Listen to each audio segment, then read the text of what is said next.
नमस्कार, आप देख रहे हैं बीपीए न्यूज। देश का सच दिखाते हैं मैं आपके साथ रितिका श्रीवास्तव। आइए नजर डालते हैं देश दुनिया की बड़ी खबरों पर। अटल युवा महाकुंभ, रक्षा मंत्री राजनाथ सिंह ने सुनाई अटल जी के जीवन से जुड़ी पाकिस्तान की घटना, हंसने लगे लोग। राजधानी लखनऊ में रक्षा मंत्री राजनाथ सिंह 2 दिवसीय दौरे पर पहुंचे हैं। उन्होंने मंगलवार को पूर्व प्रधानमंत्री अटल बिहारी वाजपेयी की जन्म शती पर अटल युवा महाकुंभ कार्यक्रम में हिस्सा लिया। इस अवसर पर रक्षा मंत्री राजनाथ सिंह और मुख्यमंत्री योगी आदित्यनाथ को अटल जी की प्रतिमा भेंट की गई। साथ ही अटल जी की पुस्तक भी भेंट की गई। कार्यक्रम में उप मुख्यमंत्री ब्रजेश पाठक, विधायक नीरज बोरा, महापौर सुषमा खरतवाल सहित अन्य लोग मौजूद रहे। भारत रत्न अटल बिहारी वाजपेयी जी के जन्म शताब्दी वर्ष के उपलक्ष्य में आयोजित अटल युवा महाकुंभ के अवसर पर केडी बाबू स्टेडियम में भव्य समारोह का आयोजन किया गया। इसमें रक्षा मंत्री राजनाथ सिंह और मुख्यमंत्री योगी आदित्यनाथ ने अटल जी के साथ जुड़ी स्मृतियों को साझा किया। समारोह के अंत में रक्षा मंत्री और मुख्यमंत्री ने निबंध व भाषण प्रतियोगिता के बच्चों को भी पुरस्कृत किया और उन्हें चॉकलेट्स भी दी। सभी सम्मानित आचार्यगण और युवा ऊर्जा के सभी मेरे उपस्थित बहन और भाइयों, प्यारे बच्चों, सरदार अटल जी की जन्म शताब्दी वर्ष का यह भव्य आयोजन सरदार अटल जी के प्रति प्रदेश और देश के अनुराग और प्रेम को व्यक्त करता है। इस भव्य आयोजन के मुख्य अतिथि के रूप में आज यहां पर माननीय रक्षा मंत्री जी का सानिध्य सभी बच्चों को प्राप्त हो रहा है। मैं इस अवसर पर उनका हृदय से स्वागत करता हूं, अभिनंदन करता हूं। मैं धन्यवाद देता हूं यहां के जनप्रतिनिधियों को, जिन्होंने सरदार अटल जी की स्मृति को जीवंत बनाए रखने के लिए सभी संस्थाओं को एक मंच देकर के लखनऊ और देश के अंदर शताब्दी महोत्सव के कार्यक्रम को एक नई ऊंचाई दी है। आज का यह युवा कुंभ उन स्मृतियों को ताजा कर रहा है जो भारत की सनातन धर्म की परंपरा में कुंभ के आयोजन के साथ जुड़ती है। आप सब जानते हैं, कुंभ भारत की पहचान है। भारत की सनातन आध्यात्मिक ऊर्जा की अनुभूति का समागम है और उस महासमागम का एक दृश्य जो हमें 13 जनवरी से 26 फरवरी में प्रयागराज की धरती में देखने को मिलेगा, उसकी एक झांकी आज यहां पर प्रशासन के साथ मिलकर के यहां के लोकप्रिय जनप्रतिनिधियों ने माननीय रक्षा मंत्री जी के सामने दिया है। यह वास्तव में अटल जी की उन पंक्तियों में कि कदम मिलाकर के चलना होगा, उनकी अनुभूति कराता है। जो अटल जी ने कहा था कि उजियारे में, अंधकार में, कलकछार में, बीजधार में, घोर पीड़ा में, कूद प्यार में, क्षणिक जीत में, दीर्घहार में, जीवन के सबसे आकर्षक और मानव को दलना होगा, कदम मिलाकर के चलना होगा, कदम मिलाकर चलना होगा। न्यूयॉर्क की ट्रेन में महिला को जिंदा जलाने वाले की गिरफ्तारी पर मस्क ने क्यों लिखा वाह। अमेरिका के न्यूयॉर्क में रविवार सुबह एक दिल को दहला देने वाली घटना हुई।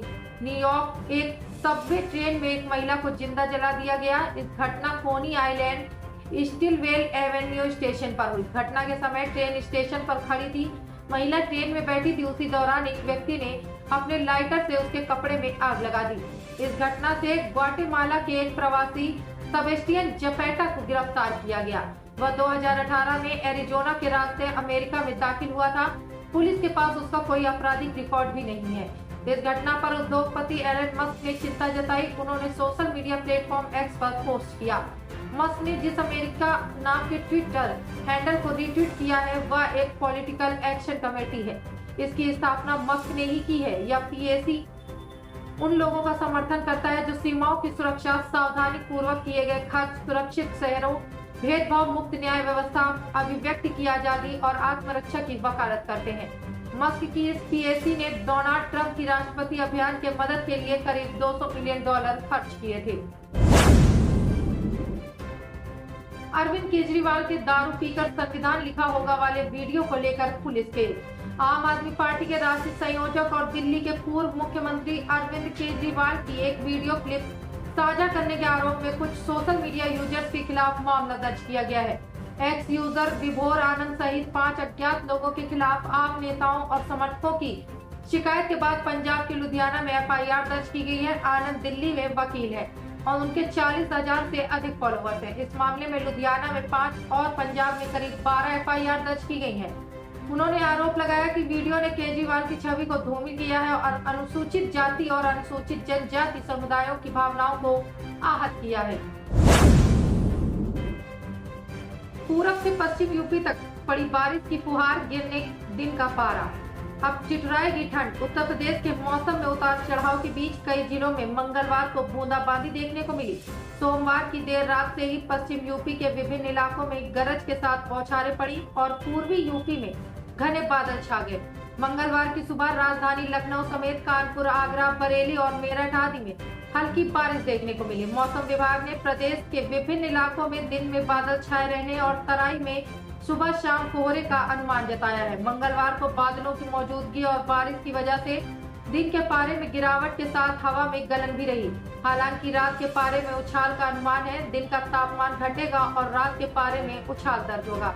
उन्होंने यह भी बताया कि नए विकसित हुए पश्चिम विक्षोभ में असर में 26 से 28 दिसंबर के बीच हल्के मध्यम बारिश की संभावना है। इसके बाद दिन व रात के पारे में गिरावट के साथ सर्दी बढ़ेगी। कौन है तनुष टोटियान? मुंबई को रणजी के साथ एसएमएटी खिताब जिताया, अब कंगारुओं की फिरकी में फंसाएंगे। बीसीसीआई ने बड़ा फैसला लेते हुए युवा ऑलराउंडर तनुष टोटियान को टीम में शामिल किया है। उम्मीद है कि रोहित शर्मा उन्हें गुरुवार को शुरू होने जा रहे मेलबर्न टेस्ट में डेब्यू का मौका देंगे। भारत और ऑस्ट्रेलिया के बीच 5 मैचों की टेस्ट सीरीज जारी है, जो कि 1-1 की बराबरी पर है। इस सीरीज में अंतिम 2 मुकाबलों के लिए भारतीय क्रिकेट कंट्रोल बोर्ड ने भारतीय टीम में एक नए खिलाड़ी को शामिल किया है। इसका नाम तनुष टोटियान है। वह अंतिम 2 मुकाबले में चमक बिखेरेंगे। तनुष हाल ही में सैयद मुश्ताक अली ट्रॉफी का खिताब जीतने वाली मुंबई की टीम का हिस्सा थे। उन्होंने इस टूर्नामेंट में खेले 9 मैचों में कुल 9 विकेट अपने नाम किए। इससे पहले उन्होंने मुंबई में उसका 42वां रणजी खिताब जीतने में अहम भूमिका निभाई थी। उन्होंने 4 पारियों में 12 विकेट अपने नाम किए थे। बीजेपी ने अंबेडकर के सपनों पर काम किया और कांग्रेस फैला रही भ्रम। सीएम योगी आदित्यनाथ। उत्तर प्रदेश के मुख्यमंत्री योगी आदित्यनाथ ने अंबेडकर विवाद को लेकर कांग्रेस पर पलटवार किया है। सीएम योगी ने एक प्रेस कॉन्फ्रेंस में कहा कि कांग्रेस और अन्य विपक्षी दल अनैतिक आचरण कर बाबा साहब भीमराव अंबेडकर को लेकर भ्रम फैलाने का काम कर रहा है। बाबा साहब का बड़ा योगदान रहा है। बाबा साहब संविधान के शिल्पी थे और हर भारतीय उनके प्रति सम्मान रखता है। साथ ही उन्होंने कहा कि भाजपा ने अंबेडकर के सपनों पर काम किया है। इस दौरान लोकसभा में नेता प्रतिपक्ष राहुल गांधी पर भी सीएम योगी जमकर बरसे और सवाल किया कि संसद परिसर में सांसदों पर हमला करना क्या संवैधानिक आचरण माना जाएगा? एक और भारतीय जनता पार्टी उन मूल्यों, उन आदर्शों के प्रति समर्पित होकर के कार्य कर रही है, तो दूसरी तरफ कांग्रेस, जिसका इतिहास देश के अंदर भारत के दलितों और वंचितों का अपमान करना, जिसका इतिहास तुष्टीकरण के आधार पर दलितों और वंचितों को उनके अधिकारों से पूरी तरह रोकने की एक कुत्सित चेष्टा का हिस्सा रहा है, और दूसरी तरफ तुष्टीकरण के आधार पर देश को विभाजन के कगार तक पहुंचाने का कार्य भी कांग्रेस ने किया। कौन नहीं जानता है कि पंडित नेहरू नहीं चाहते थे कि बाबा साहब भीमराव अंबेडकर संविधान सभा का हिस्सा बने। कांग्रेस नहीं चाहती थी कि बाबा साहब भीमराव अंबेडकर को संविधान सभा के ड्राफ्टिंग कमेटी का अध्यक्ष बनाया जाए और राष्ट्रपिता महात्मा गांधी के हस्तक्षेप के बाद यह संभव हो पाया और कांग्रेस ने अपनी कुत्सित मंशा का परिचय बाबा साहब भीमराव अंबेडकर के प्रति अपने विद्वेष भावना को तब परिचय दिया जब यूपीए की सरकार थी और उस समय उन्होंने पाठ्य पुस्तकों के उस कार्टून को जिसमें बाबा साहब भीमराव अंबेडकर के चित्र को पंडित नेहरू के द्वारा कोड़े मारने के एक कार्टून के माध्यम से दिखाया था, एक कांग्रेस की कुत्सित मानसिकता को दिखाता है। बाद में जब विरोध हुआ तो तत्कालीन मानव संसाधन विकास मंत्री कपिल सिब्बल को माफी मांगनी पड़ी थी और ये पुस्तकों को वापस करना पड़ा था। कौन नहीं जानता है कि बाबा साहब भीमराव अंबेडकर को पहला आम चुनाव 1952 में मुंबई नॉर्थ से, फिर 1954 में उपचुनाव हराने का कार्य भी तो कांग्रेस ने ही किया था। यहां तक कि पंडित नेहरू बाबा साहब भीमराव अंबेडकर के विरोध में प्रचार करने के लिए गए। मैं दर्शक दीर्घा में मौजूद पत्नी को फ्लाइंग किस नहीं देता, अश्विन ने किसे किया ट्रोल, जाने क्या है मामला। रविचंद्रन अश्विन ने भारत और ऑस्ट्रेलिया के बीच 5 मैचों की सीरीज के बीच में अंतर्राष्ट्रीय क्रिकेट से संन्यास लेकर सभी को चौंका दिया था। अश्विन न सिर्फ अपने खेल में बल्कि अपने शब्दों के साथ भी उतने ही अच्छे हैं। जब वह कुछ बोलते हैं तो आपको शायद ही किसी ऐसे क्षण मिलेगा जिसमें आप निराश महसूस करेंगे, चाहे क्रिकेट का मैदान हो या फिर उनका यूट्यूब चैनल। वह दर्शकों को व्यस्त रखकर उनका मनोरंजन करने में माहिर है।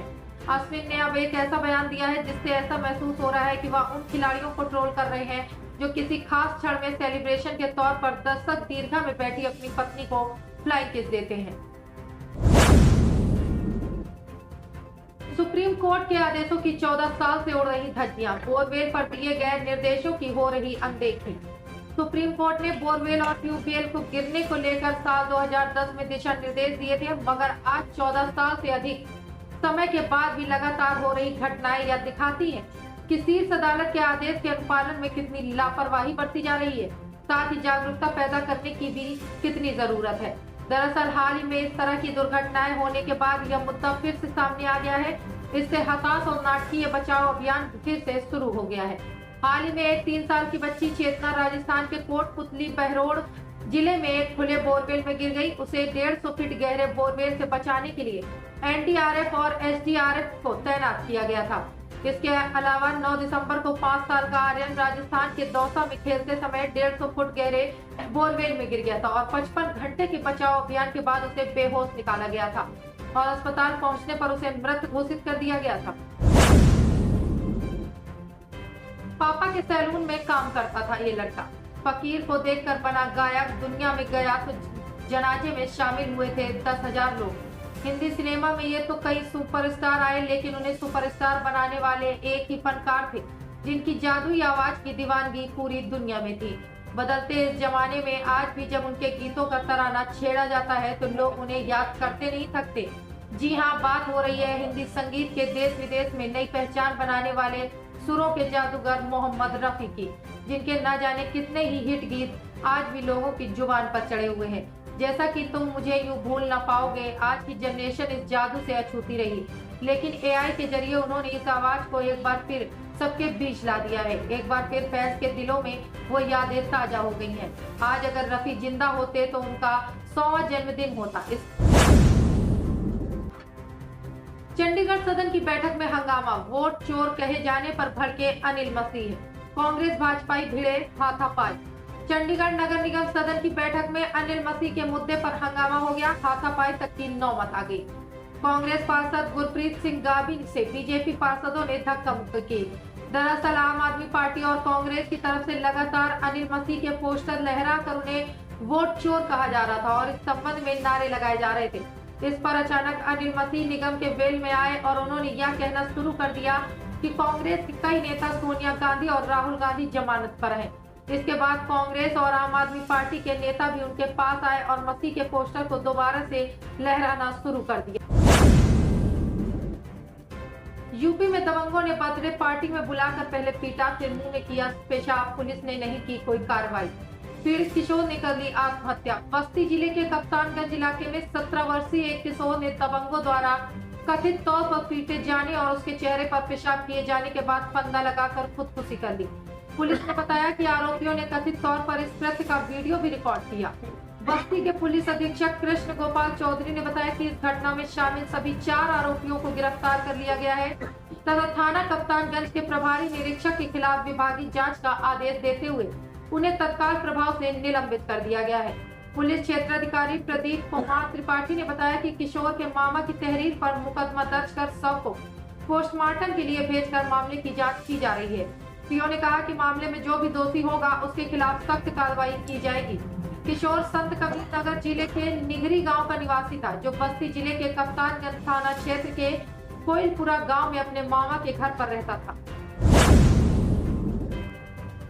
नो डिटेंशन पॉलिसी के खत्म होने से 5वीं 8वीं के कमजोर छात्रों का क्या होगा, जाने पेरेंट्स के रिएक्शन। आगे बढ़ना है तो सिर्फ पढ़ना नहीं, ठीक से पढ़ना होगा, क्योंकि पढ़ाई की लापरवाही 5वीं 8वीं कक्षा के छात्रों को भारी पड़ सकती है, उन्हें परीक्षा में फेल कर सकती है। केंद्र सरकार ने वर्ष 2019 में शिक्षक अधिकार अधिनियम के कई बड़े बदलाव किए हैं और नो डिटेंशन पॉलिसी खत्म करती है। इस फैसले के तहत अब कक्षा 5 और 8 की वार्षिक परीक्षा में असफल छात्रों को फेल कर दिया जाएगा। हालांकि फेल हुए छात्रों को 2 महीने में फिर परीक्षा देने का मौका दिया जाएगा। दूसरे चांस में भी फेल होने वालों को उसी क्लास में पूरे साल पढ़ना होगा। सरकार ने हालांकि साफ कर दिया है कि 8वीं में फेल हुई छात्राओं व छात्रों को स्कूल से निकाला नहीं जाएगा। पीलीभीत एनकाउंटर के बाद आतंकी पन्नू की गीदड़ धमकी, बोला महाकुंभ में लेंगे बदला। उत्तर प्रदेश के पीलीभीत से जुड़ी बड़ी खबर सामने आ रही है। पूरनपुर थाना क्षेत्र में सोमवार सुबह पंजाब और उत्तर प्रदेश पुलिस ने मुठभेड़ में खालिस्तानी समर्थक 3 आतंकियों को मार गिराया था। इस मुठभेड़ के बाद कनाडा में बैठा खालिस्तानी आतंकी गुरपवंत सिंह पन्नू बौखला गया है। उसका वीडियो वायरल हुआ है, जिसमें वह गीदड़ धमकी देता नजर आ रहा है। उसने महाकुंभ में पीलीभीत एनकाउंटर का बदला लेने की बात कही है। पन्नू 14 जनवरी, 29 जनवरी और 3 फरवरी को बोलता है। वह कहता है कि इन तारीखों को याद रखना। पन्नू ने उत्तर प्रदेश के मुख्यमंत्री योगी आदित्यनाथ और पंजाब के मुख्यमंत्री भगवंत मान को भी अपशब्द कहे हैं। पीलीभीत में वर्ष 1991 में मारे गए खालिस्तानी आतंकवादियों को शहीद बताया। गुरुपंतवंत सिंह पन्नू ने पीलीभीत मुठभेड़ में मारे गए तीनों आतंकियों के परिजनों को 5-5 लाख रुपए देने का ऐलान किया है। बच्चे को स्कूल की बस में चढ़ाते समय मां को लगा इलेक्ट्रिक शॉक, उठने लगी चिंगारियां। जाने कर्नाटक में हुआ क्या। कर्नाटक के कलबुर्गी में एक महिला अपने बेटे को स्कूल बस में चढ़ाने के समय इलेक्ट्रिक शॉक का शिकार हो गई। इस हादसे में महिला के बेटे को भी चोट आई। दोनों को अस्पताल में भर्ती किया गया है, जहां इनका इलाज चल रहा है। यह घटना सीसीटीवी में कैद हुई। जानकारी के अनुसार सोमवार सुबह करीब 9:20 पर कलबुर्गी शहर में 34 साल की भाग्यश्री रोजाना की तरह अपने बेटे को स्कूल बस तक छोड़ने के लिए गई हैं। मोहन लॉज रोड पर बस स्टॉप पर स्कूल की बस का इंतजार कर रही थी। जैसे ही बस आई, भाग्यश्री ने अपने बेटे को बस में चढ़ाया। तभी अचानक भाग्यश्री नीचे गिर गई। पुलिस के मुताबिक बस एक इलेक्ट्रिक केबल के संपर्क में आई थी, जो बस स्टॉप के पास लटकी थी। जब भाग्यश्री बस को हाथ लगाए तो अर्थिंग की वजह से उसे इलेक्ट्रिक शॉक लग गया। भाग्यश्री के परिजनों की शिकायत पर पुलिस ने बिजली विभाग के खिलाफ मामला दर्ज कर लिया है। मतदान के शाम 5 बजे के आंकड़े और अंतिम आंकड़ों की तुलना सही नहीं, इसी ने कांग्रेस के आरोपों का दिया जवाब। चुनाव आयोग ने महाराष्ट्र विधानसभा चुनाव को लेकर कांग्रेस पार्टी के तमाम आरोपों का जवाब दिया है। इस कड़ी में चुनाव आयोग ने साफ किया है कि महाराष्ट्र में मतदाता सूची में मनमाने ढंग से नाम नहीं जोड़े गए, न हटाए गए। महाराष्ट्र में विधानसभा चुनाव खत्म हुए 1 महीने से ज्यादा का वक्त हो चुका है। इसके बावजूद भी राज्य में चुनाव को लेकर आरोप प्रत्यारोप का दौर अभी भी जारी है। वहीं राज्य में हुए चुनाव को लेकर कांग्रेस पार्टी की तरफ से लगाए गए तमाम आरोपों का चुनाव आयोग की तरफ से जवाब दिया गया है। कांग्रेस पार्टी की तरफ से जताई गई चिंताओं के बीच चुनाव आयोग ने मंगलवार को कहा कि महाराष्ट्र में हाल ही में हुए विधानसभा चुनावों में मनमाने ढंग से मतदाताओं के नाम नहीं जोड़े गए हैं। और न ही किसी के नाम हटाए गए हैं। पीएम मोदी अर्थशास्त्रियों और विशेषज्ञों से मिले, बजट 2025-26 पर किया विचार विमर्श के लिए सुझाव। प्रधानमंत्री नरेंद्र मोदी आगामी बजट के लिए अपने विचार और सुझाव जानने के उद्देश्य से प्रतिष्ठित अर्थशास्त्रियों और विशेषज्ञों से मिले। बैठक में सीतारमण, नीति आयोग के उपाध्यक्ष सुमन बेरी, नीति आयोग के सीईओ BVR सुब्रमण्यम, मुख्य आर्थिक सलाहकार अनंत नागेश्वरन और सुजीत भल्ला, DK जोशी समेत कई जाने माने अर्थशास्त्री शामिल हुए। प्रधानमंत्री नरेंद्र मोदी आगामी बजट के लिए अपने विचार और सुझाव जानने के उद्देश्य से प्रतिष्ठित अर्थशास्त्रियों के साथ विशेषज्ञों में मिले थे। केंद्रीय वित्त मंत्री निर्मला सीतारमण 1 फरवरी 2025 को लोकसभा में 2025-26 का बजट पेश करेंगी। बैठक में सीतारमण, नीति आयोग के उपाध्यक्ष सुमन बेरी, नीति आयोग के सीईओ BVR सुब्रमण्यम, मुख्य आर्थिक सलाहकार अनंत नागेश्वरन और सुरजीत भल्ला, DK जोशी समेत कई जाने माने अर्थशास्त्री शामिल हुए हैं। अरविंद केजरीवाल का एक और बड़ा चुनावी ऐलान, दिल्ली में देंगे 24 घंटे साफ पानी। दिल्ली में विधानसभा चुनाव नजदीक है। आपके राष्ट्रीय संयोजक अरविंद केजरीवाल लगातार दिल्ली के लोगों के लिए बड़ी बड़ी चुनावी घोषणाएं कर रहे हैं। एक बार फिर अरविंद केजरीवाल ने एक और चुनावी वादा किया है। केजरीवाल ने कहा कि दिल्ली में हम 24 घंटे साफ पानी देंगे, प्लांट लगाकर अमोनिया को हटाएंगे, वहीं 2500 ट्यूबवेल लगवाएंगे। अरविंद केजरीवाल ने कहा कि राजेंद्र नगर विधानसभा की एक कॉलोनी में आज से 24 घंटे पानी की सप्लाई शुरू हो रही है। इसे जल्दी पूरी दिल्ली में शुरू किया जाएगा। इससे पहले भी केजरीवाल ने 3 बड़ी घोषणाएं की हैं। बूस्टर पंपिंग स्टेशन के उद्घाटन के बाद अरविंद केजरीवाल और दिल्ली की CM आतिशी ने राजेंद्र नगर के पांडव नगर स्थित DDA फ्लैट के स्थानीय आवास पर पहुंचे, जहां पर पानी की गुणवत्ता जांचने के लिए अरविंद केजरीवाल ने सीधे नल में पानी पिया और कहा ये पानी साफ है। मानवाधिकार आयोग में अध्यक्ष सदस्यों की नियुक्ति पर विवाद क्यों, क्या है प्रक्रिया, विपक्ष का क्या है सवाल। NHRC में हुई नियुक्तियों पर विपक्ष की तरफ से सवाल उठाए जाने के बाद यह जानना अहम हो गया है कि आखिर इस आयोग में नियुक्ति होती कैसे है। विपक्ष ने इस मुद्दे पर क्या सवाल उठाए हैं। जस्टिस V राम सुब्रमण्यम के अलावा NHRC के अध्यक्ष के लिए किस और नाम पर चर्चा हुई। सुप्रीम कोर्ट के पूर्व जज जस्टिस V राम सुब्रमण्यम को राष्ट्रीय मानवाधिकार आयोग का नया अध्यक्ष नियुक्त किए जाने को लेकर विवाद शुरू हो गया है। कांग्रेस नेता राहुल गांधी और पार्टी के अध्यक्ष मल्लिकार्जुन खड़गे ने NHRC के अध्यक्ष और इसके सदस्यों की नियुक्ति की प्रक्रिया को लेकर सवाल उठाए हैं। दोनों ने NHRC में हुई इन नियुक्तियों की प्रक्रिया को ही मौलिक रूप से गलत और पहले से तय अभ्यास करार दिया। कांग्रेस की तरफ से NHRC अध्यक्ष और इसके सदस्यों की नियुक्ति को लेकर सवाल उठाए गए। सवालों के बाद देश में सियासी सरगर्मी बढ़ना तय माना जा रहा है। आतिशी के खिलाफ चुनाव लड़ेंगी अलका लांबा। दिल्ली में कांग्रेस की आ रही है 28 उम्मीदवारों की लिस्ट। दिल्ली विधानसभा चुनाव को लेकर कांग्रेस पार्टी की तरफ से जल्दी दूसरी लिस्ट जारी की जाएगी। चर्चा है कि मुख्यमंत्री आतिशी के खिलाफ अलका लांबा चुनावी मैदान में उतर सकती हैं। मंगलवार को कांग्रेस पार्टी की बैठक हुई। सूत्रों के अनुसार आज की बैठक में 35 सीटों पर चर्चा हुई। 28 नाम तय कर लिए गए हैं। सीमापुरी सीट से कांग्रेस SC विभाग के अध्यक्ष राजेश लिलोटिया और चुनावी मैदान में उतारा जा सकता है। अलका लांबा के उतरने से कालकाजी सीट पर रोचक होगा मुकाबला।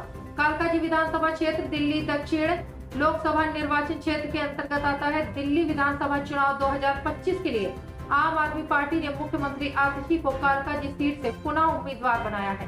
2020 के विधानसभा चुनाव में आतिशी ने भारतीय जनता के पार्टी धर्मवीर सिंह को 11,393 वोटों के अंतर से हराया था। 2015 के विधानसभा चुनाव में आपके अवतार सिंह ने बीजेपी के हरमीत सिंह कालका को 19,769 वोटों के अंतर से पराजित किया था।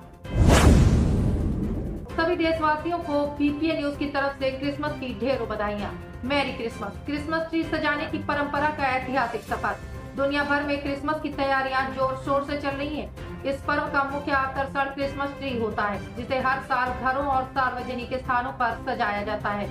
यह न केवल त्योहार की शोभा बढ़ाता है, बल्कि परिवार और दोस्तों के बीच खुशियां बांटने का जरिया भी बनता है। क्रिसमस ट्री सजाने की परंपरा काफी पुरानी है। 15वीं और 16वीं शताब्दी के इंग्लैंड के ग्रामीण इलाकों में सर्दियों के दौरान घरों और चर्चों को हरियाली से सजाने का चलन था। उस समय बेलों और पत्तों से पोल और खंभों को सजाया जाता था, जिसे बाद में क्रिसमस ट्री का स्वरूप दिया गया। अब नहीं रुकेगा कोई भी मनोरंजन। आ गया है रंग टीवी का एंड्रॉयड एप्लीकेशन। रंग टीवी के एंड्रॉयड एप्लीकेशन पर आपको सभी प्रकार की फिल्में फ्री देखने के लिए मिलेंगी और साथ ही लाइव टीवी शोज देखने के लिए मिलेंगे।